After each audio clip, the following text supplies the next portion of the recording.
ಈ ಕೋನ್ ರೆಡ್ಡಿ ಅವರಿಗೆ ಇರುವಂತ ಸವಾಲ್ ಏನು ಸರ್? ಏನ್ ಚಾಲೆಂಜಸ್ ಏನದ ನಿಮಗೆ? ನನಗೆ ಏನು ಅನ್ಸದ, ಉತ್ತರ ಕರ್ನಾಟಕ ನವಳು ತನ್ನದೇ ಆದಂತ ಒಂದು ಹೆಸರಿದೆ. ಅಣ್ಣಿಗಿರಿ ಪಂಪನ ನಾಡು. ಹೌದು. ಹುಬ್ಬಳ್ಳಿ ತಾಲೂಕು ನನಗೆ ಬರ್ತ ಅದು ಕುಮಾರಕೃಷ್ಣನ ನಾಡು, ಸಿದ್ಧಾರೂಢರ ನಾಡು. ಇದಕ್ಕೆ ಏನೋ ಒಂದು ಕಾಯಕಲ್ಪ ಕೊಟ್ಟು ನಾವ್ಯಾಕೆ ಬೆಂಗಳೂರು ಗತೆ ಡೆವಲಪ್ ಮಾಡಬಾರ್ದು, ಒಂದು ಇಂಡಸ್ಟ್ರಿ ತರಬಾರ್ದು, ಒಂದು ಇದು ಬರ್ಬೇಕು, ಒಂದು ಮೈಂಡ್ ಮಾಡ್ತಾ ಇದ್ದೇನೆ. ಇಂಡಸ್ಟ್ರಿ ಅವ್ರು ಏನ್ ಮಾಡ್ಬಿಟ್ರ, ಓನ್ಲಿ ಹುಬ್ಳಿ ಧಾರವಾಡ ಬೆಳಗಾವ್ ಬೆಂಗಳೂರು ಈ ರೀತಿ ಹೊಂಟ್ರ. ನೀವು ತಾಲೂಕಾ ಪ್ಲೇಸಿಗೆ ಬರ್ರಿ, ನಿಮ್ ಭೂಮಿ ಕೊಡ್ತೇವೆ, ನೀರು ಕೊಡ್ತೇವೆ. ಈ ಬೆನ್ನೆಹಳ್ಳ ಇದೆ ನಿಮ್ ಇದ್ರಿಗಿನ ಕಲ್ವಾಡ ಇದ್ರಿಗೆ ಬೆನ್ನೆಹಳ್ಳ ಒಂದ್ ಬಾರಿ ಬಂತಂದ್ರೆ ಅರ್ಧ 4 ಜಿಲ್ಲೆಗೆ ಒಂದು 30-40 ಹಳ್ಳಿ ಪೂರ್ತಿ ಬೆಳೆಗಳ ನಾಶ ಆಗ್ಬಿಡ್ತಾವ, ಊರ ನೀರು ಹೋಗ್ತೈತಿ.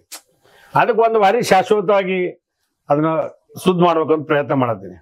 ಈ ಬಾರಿ ಮಾನ್ಯ ಮುಖ್ಯಮಂತ್ರಿ ಸಿದ್ದರಾಮಯ್ಯ ಅವರು ಬಜೆಟ್ ನಲ್ಲಿ ಘೋಷಣೆ ಮಾಡಾರ, 2023-24 ಸಾಲಿನ ಆಯವ್ಯಯದಲ್ಲಿ ಬೆನ್ನೆಹಳ್ಳವನ್ನ SDRF ಆರ್ MDRF ಯಾವ್ದಾರ ಒಂದು ಅನುದಾನದಲ್ಲಿ ಪೂರ್ಣಗೊಳಿಸ್ತೀವಿ ಅಂತ. ಓಕೆ. ಇವತ್ತು ಅದನ್ನ ಟೆಂಡರ್ ಹಂತಕ್ಕೆ ತಂದಿಟ್ಟಾರ, ಸಂಪುಟ ಸಭೆ ಕ್ಯಾಬಿನೆಟ್ ಹೊಂಟಿದೆ. ಇಂಥ ಯೋಜನೆಗಳನ್ನ ನನ್ನ ತಲೆಗೆ ಏನಾದ್ರು ಎಲ್ಲ ಕಂಪ್ಲೀಟ್ ಮಾಡ್ತೀನಿ.